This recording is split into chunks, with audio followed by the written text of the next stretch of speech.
Assalamualaikum warahmatullahi wabarakatuh. Perkenalkan, nama saya Nadira Farisa dengan NIM 18233072.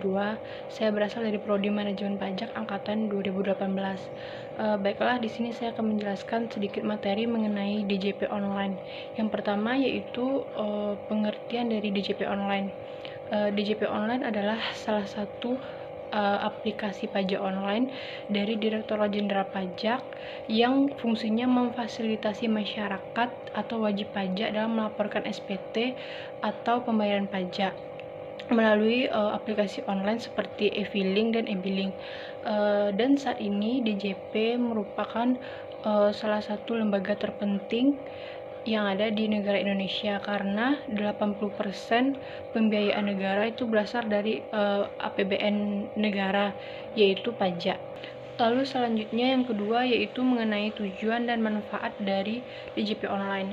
Tujuan dari DJP online ini adalah tidak lain untuk mempermudah masyarakat atau wajib pajak dalam menyelesaikan urusan perpajakan mereka.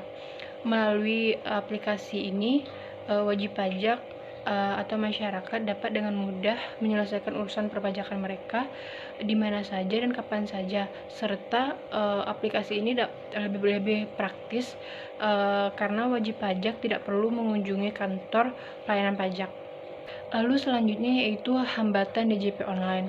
Hambatan atau kendala yang sering dialami oleh wajib pajak yaitu seperti kendala error pada saat lapor pajak online.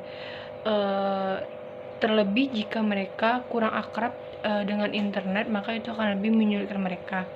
Seperti kendala saat input data, kendala saat login, dan juga kendala status error kode pajak DJP online.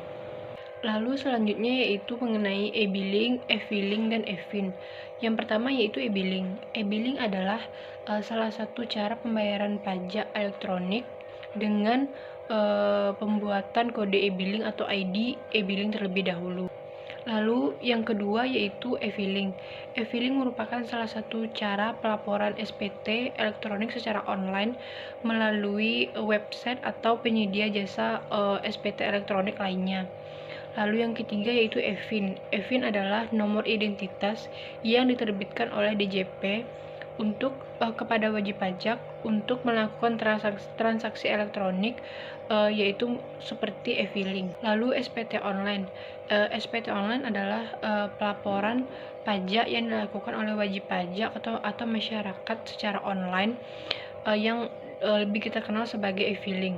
Lalu selanjutnya yaitu cara lapor SPT online. Yang pertama yaitu kita harus masuk ke website resmi yang disediakan oleh DJP online dengan cara memasukkan NPWP, password, dan kode keamanan. Lalu klik login. Setelah itu yang kedua memilih layanan e-filing. Lalu yang ketiga yaitu klik buat SPT. Yang keempat yaitu jawab beberapa pertanyaan sebelum masuk ke SPT. Lalu yang kelima yaitu setelah menjawab beberapa pertanyaan lalu klik SPT.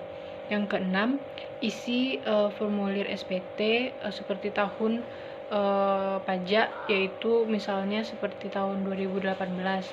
Isi juga data SPT seperti pajak penghasilan yang dikenai PPh final, lalu isi juga keseluruhan harta dan kewajiban di bagian daftar harta dan kewajiban. Lalu klik centang setuju pada kolom pernyataan. Lalu yang kedelapan, klik berikutnya. Yang kesembilan, kita setelah mengisi data kita akan menerima ringkasan SPT dan juga kode verifikasi. Lalu selanjutnya ambil kode verifikasi tersebut. Ke-10, masukkan kode verifikasi di kolom kode verifikasi. Ke-11, klik kirim SPT. Yang ke-12, SPT yang kita isi data dari awal tadi sudah terkirim. Selanjutnya yaitu bentuk penerapan DJP online. Yang pertama yaitu e-billing. E-billing merupakan salah satu pembayaran pajak secara online dengan pembuatan kode e-billing atau ID billing terlebih dahulu. Yang kedua penerapannya yaitu seperti e-filing. E-filing merupakan salah satu cara pelaporan SPT tahunan dengan secara online melalui website yang disediakan oleh Direktorat Jenderal Pajak. Ketiga yaitu bentuk penerapannya yaitu PajakPay. PajakPay merupakan salah satu aplikasi yang dapat digunakan wajib pajak untuk hitung setor dan lapor pajak online. Yang keempat yaitu e-form. E-form merupakan salah satu cara penyampaian SPT secara elektronik menggunakan formulir elektronik yang pengisiannya dapat dilakukan secara offline menggunakan aplikasi Form Viewer yang disediakan oleh Direktorat Jenderal Pajak. Lalu yang terakhir yaitu bentuk aplikasi DJP online. Yang pertama yaitu DJP online, yang kedua online pajak, yang ketiga spt.co, yang keempat pajakku, yang kelima BRI. Baiklah, sekian materi yang mengenai DJP online yang bisa saya sampaikan. Assalamualaikum warahmatullahi wabarakatuh.